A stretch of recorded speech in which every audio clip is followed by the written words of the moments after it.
आज मैं आप सबको बताऊंगा हम लोग हैंडल का डैशबोर्ड ओपन करके पॉलिसी को कैसे क्रिएट कर सकते हैं। चलिए डैशबोर्ड खोलते हैं। डैशबोर्ड खोलने के बाद एंड पॉइंट सेटिंग्स पे क्लिक करेंगे।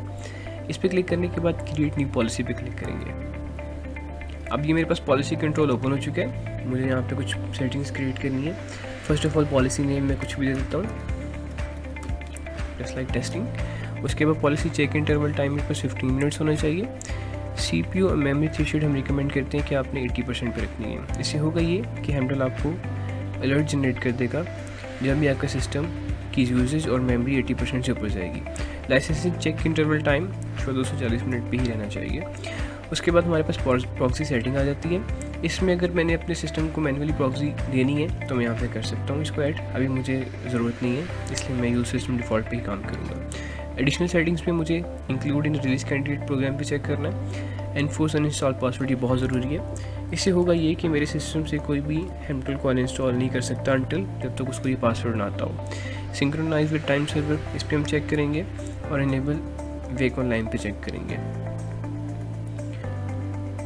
और यूज़ प्योरिटी सर्वर अपडेट्स इसकी हमें ज़रूरत नहीं होती है। तो यहाँ पे हमारे पास जर्नल्स की सेटिंग कंप्लीट होगी। अब नेक्स्ट हमारे पास आ जाता है थ्रेड प्रिवेंशन, इस पर क्लिक करेंगे।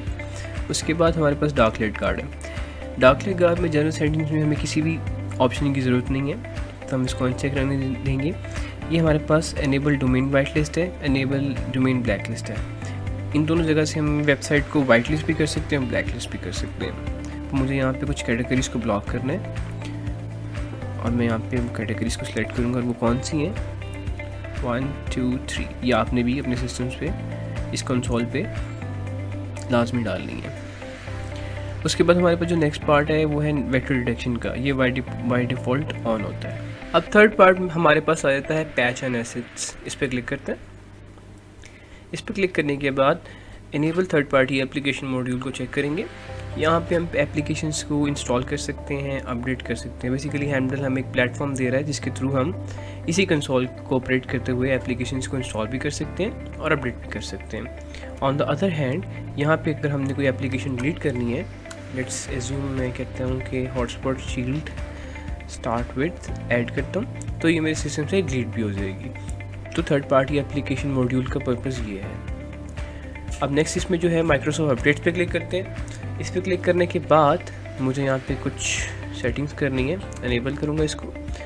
अनेबल करने के बाद मुझे यहाँ पर सर्विस सोर्स लेना है विंडोज़ अपडेट और कुछ कैटेगरी सेलेक्ट करनी है। और वो कैटेगरी कौन सी है, एक है क्रिटिकल अपडेट और नेक्स्ट है सिक्योरिटी अपडेट्स।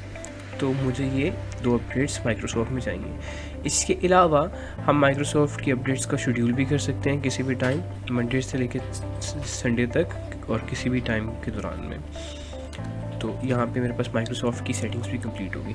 अब नेक्स्ट पार्ट मेरे पास आ जाता है एंड पॉइंट डिटेक्शन का। इसको मैं इनेबल करता हूँ। इसको इनेबल करने के बाद मैं यहाँ पे एजेंट बलून नोटिफिकेशन को चेक करूँगा। ऑटो स्कैन USB पोर्ट पे सिलेक्ट करूँगा और USB साइलेंट मोड से हटा दूँगा। इससे होगा ये कि USB जब भी स्कैन होगी मुझे पता लग जाएगा। अगर USB पोर्ट्स को मैंने ब्लॉक करना है तो मैं यहाँ पर डिसेबल कर दूँगा। फिलहाल मैं इसको इनेबल कर रहा हूँ। अब एंटीवायरस सेटिंग में आ जाता हूँ मैं। तो मुझे यहाँ पे अलाउ मैनुअल स्कैन सिर्फ चाहिए और मुझे यहाँ पे किसी चीज़ की ज़रूरत नहीं है। तो हमारा जो स्कैन मोड होगा वो हमेशा स्मार्ट होगा। उसके बाद default action on infected file ये हम डिनाई करेंगे और सस्पिशियस फाइल को हम क्वारंटाइन करते हैं हमेशा। और यहाँ पे हमारे पास एंड पॉइंट डिटेक्शन की सेटिंग्स भी कंप्लीट होगी।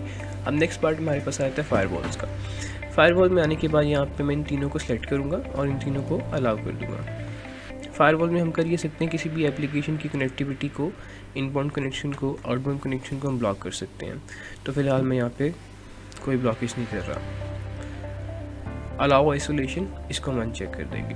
यहाँ पे मेरे पास फायरवॉल की सेटिंग्स भी कंप्लीट होगी। नेक्स्ट मेरे पास आता है रैंसम इंक्रिप्शन प्रोटेक्शन। इसको चेक करूँगा। चेक करने के बाद default action on detection block होगा और इसका बलून भी इनेबल कर दूँगा। यहाँ पे मेरे पास इंक्रिप्शन प्रोटेक्शन की सेटिंग्स भी कंप्लीट हो गई। अब नेक्स्ट पार्ट मेरे पास आ जाता है प्रिविलेज एंड ऐप कंट्रोल। इस पर क्लिक करेंगे, एप्लीकेशन कंट्रोल को इनेबल करते हैं। इनेबल करने के बाद इनेबल फुल लॉगिन मोड करेंगे और यहाँ से इसको इनेबल कर देंगे। और अब यहाँ पे मुझे कुछ रूल्स ऐड करने हैं ताकि मेरे सिस्टम पे रैंसमवेयर या कोई भी किस्म का वायरस अटैक ना कर सके। और रूल टाइप पाथ लूँगा मैं, और प्योरिटी 0 है, और एक्शन में ब्लॉक कर दूँगा। एक चीज़ याद रखिएगा, जब आपने एक चीज़ को एक प्योरिटी डिफाइन कर दी, नेक्स्ट टाइम वो प्योरिटी उसको दोबारा नहीं दे सकते हैं। लाइक जैसे 0 मैंने कर दी हुई है उसको, तो अब मुझे नेक्स्ट टाइम 1 देनी पड़ेगी।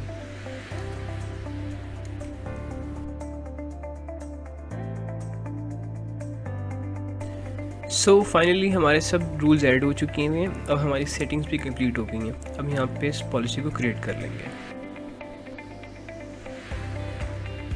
हमारी पॉलिसी क्रिएट हो गई है। अब हम चल के देखते हैं ये कहाँ पे बनी है। तो हमें कहाँ पे जाना पड़ेगा, हम दोबारा ऊपर जाएंगे और एंड पॉइंट सेटिंग्स पे क्लिक करते हुए यहाँ पे आएंगे।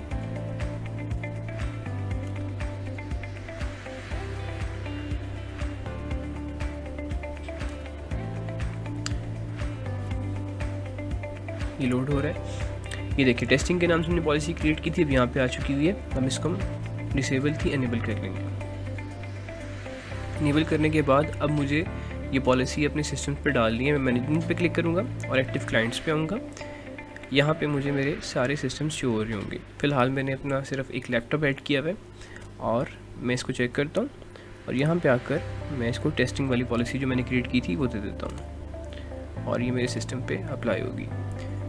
सो इस तरह हम पॉलिसी को क्रिएट करके सिस्टम्स पर लगा सकते हैं। Thank you.